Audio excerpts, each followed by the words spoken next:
김대현 기자, 첫 번째 내용은 뭡니까? 네, 먼저 전술핵 재배치 문제인데요. 네. 들어보겠습니다. 전술핵 재배치하자. 이제는 도리가 없다.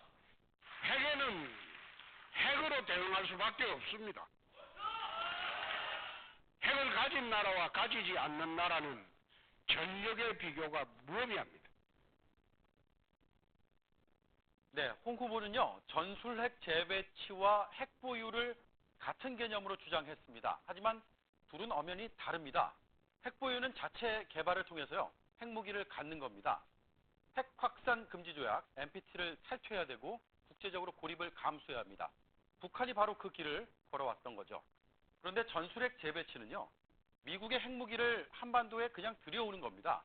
전술핵을 들여온다고 해서 그게 우리 자산이 되느냐? 아닙니다.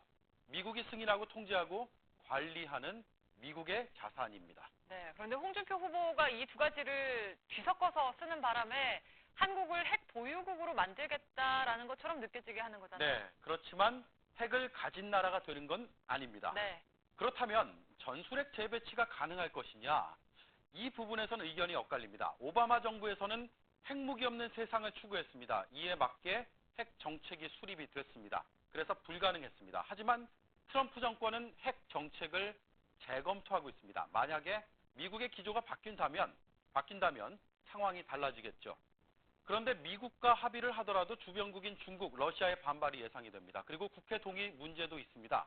전문가들 사이에선 그래서 이론적으로는 가능하다. 하지만 현실적인 어려움이 있지 않겠냐라는 의견이 나옵니다. 네, 그러니까 전술핵 재배치는 보수 진영에서 계속 나왔던 주장인데 미국만 동의한다고 될 일이 아니군요. 네. 두 번째는 뭡니까? 네, 두 번째도 직접 들어보겠습니다. 네. 좌파정계 10년 동안에 수십 조의 돈이 핵볕 정책으로 포장되어 북으로 넘어갔습니다. 네, 김대중 노무현 정권에서요, 대북 정책이 핵 위기를 초래했다라는 주장입니다. 네, 그러니까 수십조 원이 북한으로 넘어갔다는 건 핵벽 정책을 비판하는 쪽에서 계속 내놓는 주장이잖아요. 그랬죠. 이게 사실인가요? 수치를 한번 볼까요? 네. 사실이 아닙니다. 정권별 북한 현금 현물 제공 액수입니다. 김대중 정부 16억 3,860만 달러입니다. 노무현 정부 23억 3,660만 달러, 이명박 정부 6억 1,680만 달러, 박근혜 정부는 2015년까지의 자료입니다. 3억 2,080만 달러. 김대중 노무현 정권을 합해서 환산을 해보겠습니다. 약 4조 8천억 원입니다. 네, 뭐 지원액이 많은 거는 사실이지만 수십조 원은 아니잖아요. 네. 그리고요, 화폐 가치를 감안하더라도 네. 이걸 수십조까지로 볼 수 있느냐? 아니죠. 자, 이 그래프도 함께 보겠습니다. 남북 간의 교역액입니다. 김대중 정부의 20억 달러, 노무현 정부의 56억 달러, 이명박 정부의 91억 달러가 됐고요. 네. 박근혜 정부는 2015년까지 62억 달러였습니다.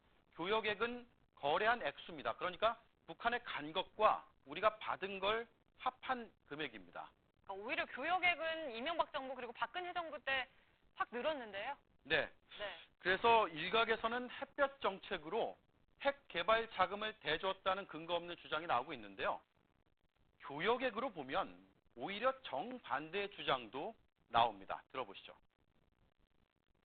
보수 정부인 박근혜 정부가 개성공단에서 간 돈이 전용되었다 이렇게 말했잖아요. 그러면 돈 액수가 더 간 게 MBT가 더 크니까 그쪽에 책임이 많더라도 사실은 그 자체에 대해서는 그런 게 아니겠죠.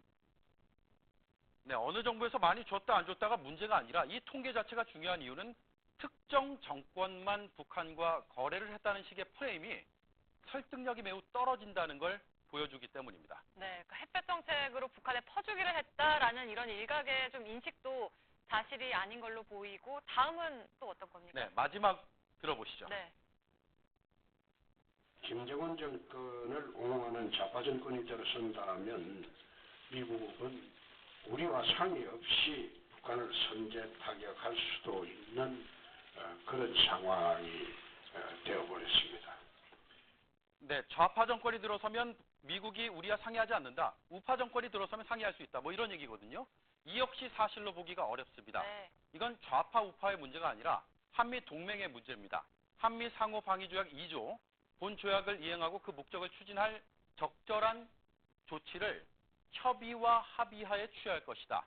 그러니까 양국은 협의와 합의를 원칙으로 삼고 있습니다. 또 북핵 시설은 중국에서 불과 한 100km 이내에 있습니다. 우리와 중국의 협의를 생략한다?